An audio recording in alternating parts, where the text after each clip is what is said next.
नमस्कार। आज हम विज्ञान का एक भाग जिसको हम लोग भौतिकी विज्ञान कहते हैं उसका कुछ अध्ययन करेंगे। तो सबसे पहले हम लोग जानते हैं कि साइंस मतलब भी होता है टू नो, मतलब कोई भी चीज़ को ज़्यादा से ज़्यादा जानना। और ये साइंस का हम लोग जानते हैं 3 ब्रांच होता है, फिजिक्स, केमिस्ट्री और बायोलॉजी, जिसमें से एक बहुत इम्पॉर्टेंट पार्ट है हम लोगों का फिजिक्स। और उस भौतिकी विज्ञान को हम लोग आज पढ़ने जा रहे हैं। भौतिकी विज्ञान में खासकर हम लोग मैटर और तथा उसके एनर्जी के बारे में अध्ययन किया जाता है, और जो भी उसमें परस्पर क्रियाओं होता है उस सब का अध्ययन किया जाता है। भौतिकी विज्ञान जो होता है वो नेचुरल साइंस, जिसको प्राकृतिक विज्ञान कहते हैं, उसका मूल विज्ञान बोला गया है भौतिकी विज्ञान को ही, क्योंकि विज्ञान की अन्य शाखाओं का विकास भौतिकी के ज्ञान पर बहुत हद तक निर्भर करता है। बहुत बड़े बड़े जो विद्वान हैं उन लोगों का कहना है कि विज्ञान का नॉलेज यदि बहुत अच्छी तरीके से जानना है तो आप फिजिक्स को पढ़ें, क्योंकि फिजिक्स का ज्ञान ही अधिकतर सभी साइंस पर निर्भर करता है। तो इसका एक बहुत ही इम्पोर्टेंट टॉपिक आज हम लोग स्टार्ट कर रहे हैं, जिसका नाम है प्रकाश यानी लाइट, जो बहुत ही बेहतरीन है और प्रत्येक एग्जामों में वो पूछा जाता है। ठीक है, तो सबसे पहले हम लोग समझते हैं लाइट को कि लाइट होता क्या है। ठीक है, तो लाइट जो है क्या एक ऊर्जा का रूप है। प्रकाश यानी लाइट, लाइट जो है ऊर्जा का एक रूप है। क्या है? सोर्स ऑफ एनर्जी है, ऊर्जा का एक रूप है, सोर्स ऑफ एनर्जी है, जिसके कारण हम लोग किसी वस्तु को देख सकते हैं, मतलब दृष्टि की संवेदना होती है। लाइट नहीं रहेगा तो हम लोग कोई भी चीज़ को देख नहीं सकते। अच्छा, अब प्रकाश जो होता है उसको साइंटिस्टों ने इसके नेचर का बात करें, प्रकृति का बात करें तो 2 टाइप का बताएं कि इसका नेचर जो होता है 2 टाइप के होते हैं। पहला बताया कि वेव नेचर होता है, वेव नेचर, और दूसरा पार्टिकल नेचर। Particle nature. अच्छा, पार्टिकल नेचर का बात करें, कणों की भांति ये जब जाता है तो कणों की भांति को सबसे पहले बताया था, न्यूटन ने बताया था कणों की भांति में, और आइंस्टीन ने बताया था वेव नेचर में पार्टिकल, जिससे हम लोगों को फोटो इलेक्ट्रिक इफेक्ट वाला चीज हम लोग पढ़ते हैं। ठीक है, 2 नेचर को बताया था। अब आगे चलते हैं लाइट के बारे में, तो आता है इसका परावर्तन तथा अपवर्तन। मतलब जब लाइट हमेशा जब गमन करता है एक सीधी रेखा में ये गति करती है। लाइट हमेशा एक सरल रेखीय माध्यम में गति करती है जब भी ये कहीं ट्रेवल होती। और जब लाइट जब भी आता है एक ग्रुप में आता है, बहुत सारे लाइट एक साथ आता है, उसी को हम लोग प्रकाश किरणों के एक समूह को प्रकाश पुंज कहा जाता है। मतलब बहुत सारे ग्रुप में आता है तो उसको पुंज बोलते हैं, प्रकाश पुंज बोलते हैं। ठीक है, और जब एक प्रकाश रे जिसको हम लोग स्टडी करेंगे, ओनली एक ही ठो रे को लेके स्टडी करेंगे, जिसको हम लोग प्रकाश किरण बोलते हैं, लाइट रे बोलते हैं। ठीक है, तो सबसे पहले हम बात करते हैं प्रकाश का। जब लाइट किसी सरफेस पर पड़ता है तो 2 प्रकार का परावर्तन होता है। एक तो जो होता है एक प्लेन सरफेस पर पड़ता है और एक खुरदुरा सरफेस पर पड़ता है। ठीक है, तो परावर्तन का बात करें कि जब कोई लाइट आता है, कोई प्लेन मिरर पर पड़ेगा, समतल पर पड़ेगा, तो आने वाली रे को हम लोग आपतित किरण बोलते हैं। किरण, और किसी सरफेस से टकराकर वापस लौटने वाले को परावर्तित किरण बोलते हैं। इसको बोलते हैं इंग्लिश में इंसिडेंट रे, और इसको बोलते हैं रिफ्लेक्टेड रे। ठीक है, परावर्तित किरण। इसका नियम बोलता है, प्रकाश का परावर्तन का नियम बोलता है कि आपतित किरण और परावर्तित किरण और इस पर डाला गया अभिलंब तीनों एक ही पॉइंट पर होते हैं, मतलब एक ही प्लेन पर होते हैं, एक ही समतल पर होते हैं। इसको हम लोग नॉर्मल जिसको बोलते हैं। ठीक है, और दूसरा नियम बोलता है कि इसका आपतन कोण और परावर्तन कोण बराबर होते हैं। आपतन कोण और परावर्तन कोण बराबर होते हैं।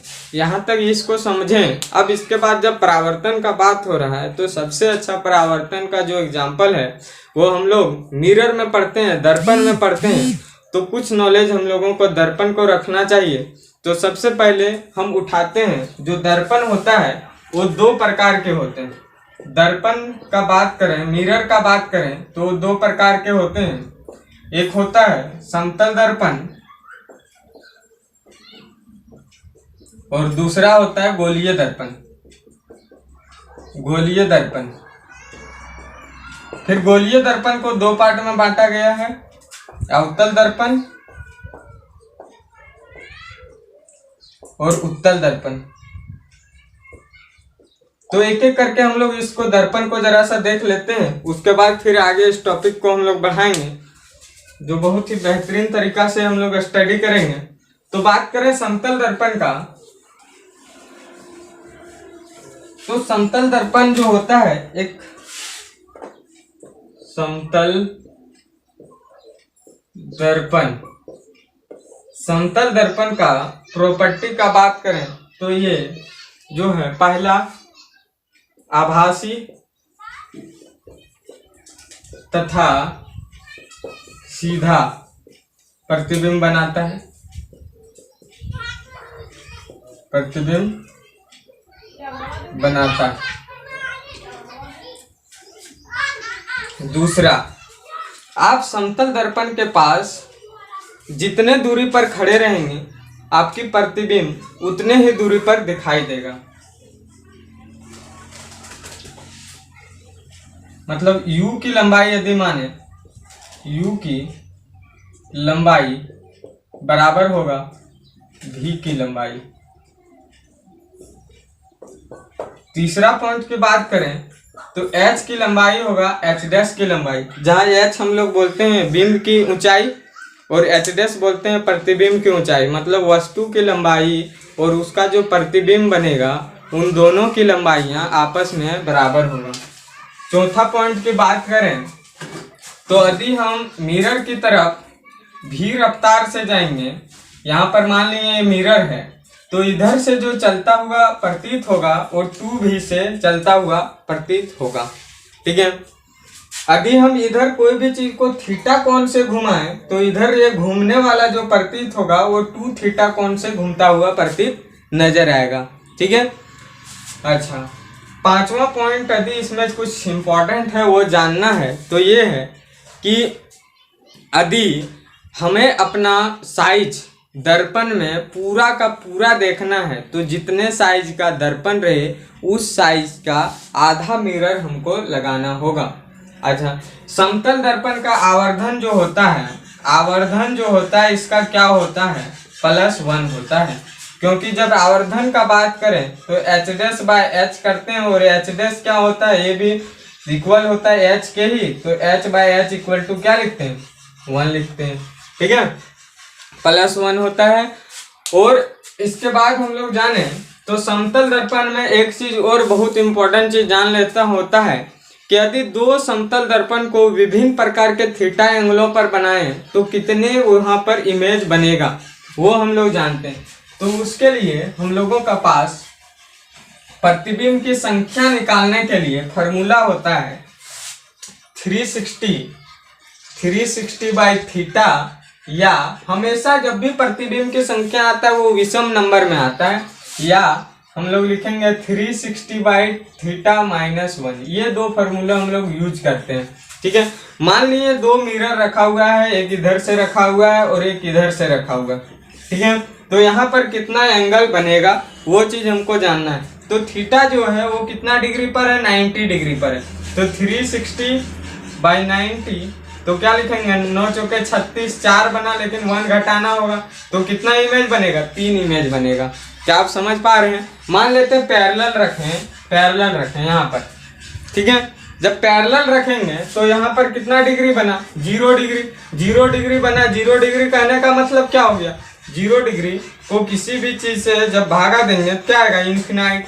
और इन्फिनाइट में कुछ भी घटाएंगे तो क्या आएगा, इन्फिनाइट नंबर यहाँ पर बनेगा जब पैरेलल 2 ठो मिरर रहेगा। इसीलिए जब हम लोग कभी सैलून जाते हैं तो वहां पर देखते हैं कि हमारा जो इमेज है वो बनते जा रहा है, कितना बन रहा है वो हम लोग गिन नहीं पाते हैं। ये यहाँ पर हम लोगों को देखने को मिलता है कि आखिर उतना इमेज हमारा क्यों बन रहा है। ठीक है, तो प्लेन मिरर के इतना कुछ हम लोग चीजें जान गए। ठीक है, और आगे अब हम लोग पढ़ते हैं गोलीय दर्पण। दो पार्ट में बांटा गया है। गोलीय दर्पण जो है इसको दो पार्ट में बांटा गया है, जिसको स्फेरिकल मिरर बोलते हैं।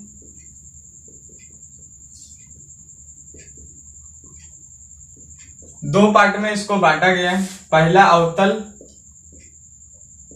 अवतल दर्पण और दूसरा उत्तल दर्पण।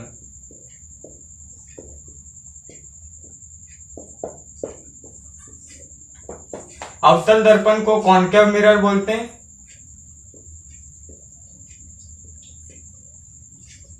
और उत्तल दर्पण को कॉन्वेक्स बोलते हैं। ठीक है, इसको अभिसारी दर्पण भी बोलते हैं, इसको अपसारी बोलते हैं।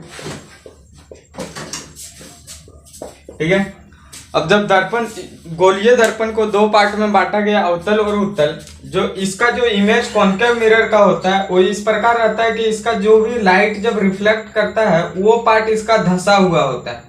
जैसे ये मिरर हमने ml लिया तो ये इसका पार्ट जो है, ये जो परावर्तक सतह वो धंसा हुआ अंदर की ओर होता है। मतलब इसका जो ये गोले का भाग होगा, उसका जो सेंटर होगा उसके ओर इसका परावर्तक सतह धसा हुआ रहता है, किसका? अवतल दर्पण का। लेकिन अभी अपसारी यानी उत्तल दर्पण का बात करें तो इसका उभरा हुआ सतह होता है, जो परावर्तक सतह होता है। mn का बात करें, यहाँ तक आप लोगों को समझ में आ गया होगा। तो अब हम लोगों को एक एक चीज जरा सा इसके बारे में कुछ जानते हैं। जैसे मान लें ये हम लोगों का एक क्या है, जरा सा इसको हम मिटा लेते हैं, फिर देखते हैं आगे क्या है। कि एक हमने मिरर लिया, कॉनकेव मिरर। ठीक है, कॉनकेव मिरर एक ले रहे हैं और हम इसमें कुछ पॉइंट जो है, जो हमें याद रखना ही चाहिए, उसको हम समझाने की कोशिश कर रहे हैं। इस जो लाइन है जो दो पार्ट में मिरर को बांटता है, इस लाइन को हम लोग प्रिंसिपल एक्सिस या तो मुख्य एक्सिस बोलते हैं। ठीक है, मुख्य अक्ष या तो प्रधान अक्ष बोलते हैं, प्रधान अक्ष। ठीक है, जहां पर ये मिरर को काटता है इस पॉइंट को हम लोग पोलर बोलते हैं, पी से डिनोट करते हैं, ध्रुव जिसको हिंदी में बोलते हैं। ठीक है, इसके बाद जो मुख्य अक्ष के पैरेलल समांतर चलने वाली रे, ये रिफ्लेक्शन के बाद परावर्तन के पश्चात जिस पॉइंट पर कटता है उसे हम लोग उस मिरर का फोकस बोलते हैं और इसको कैपिटल एफ से डिनोट करते हैं, फोकस बोलते हैं। अच्छा, ये मिरर जो होता है एक किसी ना किसी ये सर्कल का पार्ट होता है और इस सर्कल का सेंटर को जो बोलते हैं उसको हम लोग वक्रता केंद्र बोलते हैं और इसको सी से डिनोट करते हैं और इसको बोलते हैं हम लोग वक्रता केंद्र, वक्रता केंद्र। ठीक है, इस पॉइंट को आर रखने के बाद हम लोगों को कुछ सुविधाएं होंगी और यहाँ से ये जो है सेंटर से और ध्रुव के बीच दूरी जो है ये रेडियस है और इसी को बोला जाता है कैपिटल आर से डिनोट करते हैं और ये कैपिटल आर का जो नाम है इसको वक्रता त्रिज्या बोलते हैं, वक्रता त्रिज्या। ठीक है, और ये जो फोकस है और ध्रुव, फोकस और ध्रुव के बीच के दूरी को बोला जाता है फोकस दूरी और इसको स्मॉल एफ से डिनोट किया जाता है, इसी को बोलते हैं फोकस दूरी, फोकस लेंथ, फोकस दूरी। ठीक है, फोकस लेंथ बोला जाता है इसको। यहां तक क्लियर हो रहा है चीजें। अब बात करें रिलेशन ये रेडियस और इस फोकस दूरी के बीच, तो F बराबर होता है R/2, इन दोनों के बीच रिलेशन जो होता है। ठीक है, यहां तक चीजें क्लियर हो रहा है। अब इसके बाद हम लोग जानते हैं जो भी चीज, अच्छा जब चिन्ह परिपाटी का इसमें यूज होता है, जब हम लोग न्यूमेरिकल प्रॉब्लम लेंगे तो जरा सा चिन्ह परिपाटी समझेंगे। तो जरा सा अभी ये समझ लेते हैं, प्रिंसिपल एक्सिस से ऊपर मेजरमेंट करने वाली सारे जो भी वस्तुएं होगा उसको हम लोग प्लस में मेजरमेंट करेंगे और यहाँ से जो भी प्रिंसिपल एक्सिस से नीचे जो भी मेजरमेंट होगा वस्तुएं का हाइट नेगेटिव में हम लोग लेंगे। ठीक है, ऊपर पॉजिटिव नीचे नेगेटिव। यहाँ से ध्रुव से इधर लेफ्ट साइड, इस साइड हम लोग जो भी मेजरमेंट करेंगे नेगेटिव में लेंगे और ये पोलर ध्रुव से इधर जो भी लेंगे उसको पॉजिटिव मेजरमेंट करेंगे। चिन्ह परिपाटी इतने ही है, ठीक है। अब जैसे अब इसके बाद हम लोग बात करें उत्तल दर्पण का कि इसका जो इमेज कैसे बनता है, इसका उपयोग कहाँ होता है। तो सबसे पहले इसका हम लोग उपयोग जान लेते हैं, फिर इसका इमेज फॉर्मेशन हम लोग पढ़ेंगे, एक एक करके स्टडी करेंगे सारा चीज को डिटेल से, ताकि कोई भी एग्जाम में जो भी प्रश्न पूछे एक भी हम लोगों का छूटे नहीं। तो इसका उपयोग का बात करें, एप्लीकेशन का उपयोग जो होता है मिरर का, कॉन्केव अवतल दर्पण का उपयोग, ठीक है। पहला उपयोग जो होता है ये गाड़ी का हेडलाइट सर्च लाइट में होता है। गाड़ी का हेडलाइट सर्च लाइट, इन सभी चीजों में सर्च लाइट में उपयोग जो होता है वो उपयोग होता है अवतल दर्पण का। अच्छा, टॉर्च में भी उपयोग जो होता है, टॉर्च में वो भी होता है किस चीज का, टॉर्च में भी उपयोग होता है अवतल दर्पण का, ठीक है। दूसरा बात करें अवतल दर्पण का उपयोग, तो डॉक्टर लोग भी इसका उपयोग करते हैं। डॉक्टर लोग कहाँ उपयोग करते हैं, नाक, कान, आंख, इन लोगों का चिकित्सा के लिए इन लोग यूज करता है इसको, चिकित्सा देखने के लिए। तीसरा यूज होता है सोलर कुकर में, इसका यूज होता है सोलर कुकर में यूज होता है, ठीक है। सोलर कुकर में यूज होता है। इन चीजों को देखें, उसके बाद आगे अब हम लोग समझते हैं उपयोग, इतना हम लोग देखें। अब इसके बाद बहुत सारे उपयोग हैं। अब इसको हम लोग एक एक करके इमेज फॉर्मेशन पढ़ते हैं। कुछ इंपॉर्टेंट जो यूज था उन लोग को देख लिए हम लोग। ये अवतल दर्पण का जो इमेज बनता है, फॉर्मेशन बनता है, वो किस प्रकार बनता है। जैसे मान लीजिए ये अवतल दर्पण है, ठीक है। अवतल दर्पण को नाम हमने दे दिया कि Mn एक अवतल दर्पण है। ये इसका जो मुख्य अक्ष है ये है, जो P पर काटता है, ये ध्रुव है, P है। यहाँ पर इसका फोकस है F है, और ये इसका वक्रता केंद्र C, ठीक है। अब यहाँ पर हम जब इमेज वस्तु को रख रहे होंगे, तो उसको हम वस्तु को जहाँ पर रख रहे होंगे उस वस्तु का नाम को हम लोग 1 2 3 से डिनोट करते हैं, और प्रतिबिंब को, ताकि हम लोगों को स्टडी करना सुविधा हो कि उसका इमेज कैसा बनेगा। प्रतिबिंब का इमेज को हम लोग ABCD के रूप में लेते हैं। F 6 स्टेप बनेगा, इसमें भी 6 तक नंबर ले लेते हैं, 4 5 6 6 स्टेप तक हम लोग देखेंगे, ठीक है। अब जब भी इमेज जिसमें बनेगा अवतल दर्पण में, याद रखना सारा क्या बनता है, वास्तविक तथा उल्टा। कहां से कहां तक वास्तविक तथा उल्टा बनता है, नंबर 1 से लेकर 5 तक जो बनता है वो वास्तविक तथा उल्टा। एक स्टेप 6 नंबर जो है इसमें बनता है सीधा तथा आभासी, सीधा तथा आभासी बनता है, आभासी। अवतल दर्पण का ये नेचर है, प्रकृति है उसका ये, ठीक है। अब पहला स्टेप मान लेते हैं कोई वस्तु है, अनंत पर रखा गया, पहला नंबर इसको मानते हैं। जब अनंत पर रखा जाता है तो उसका इमेज जब बनता है, रिफ्लेक्ट करके वो बनता है, उसका इमेज कहाँ पर, एकदम बिंदु रूप का बनता है, और फोकस पर बनता है।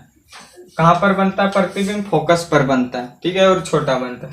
दूसरा स्टेप जब वक्रता केंद्र और अनंत के बीच में रखा जाता है कोई वस्तु को, मान लीजिए यहाँ पर वो वस्तु है, इसको यदि 2 नंबर डिनोट करते हैं तो इसका जो इमेज बनेगा C और F के बीच बनेगा, और वस्तु से छोटा बनेगा, और इसका नाम हम लोग B दे देते हैं, ठीक है। और तीसरा स्टेप जब वक्रता केंद्र पर कोई वस्तु इतना बड़ा मान लेते हैं रखा जा रहा है, ये 3 नंबर दे दिए, तो ये रिफ्लेक्ट करके यही वक्रता केंद्र पर बनेगा और वस्तु के बराबर बनेगा। जितना बड़ा वस्तु है उतना बड़ा इमेज बनेगा।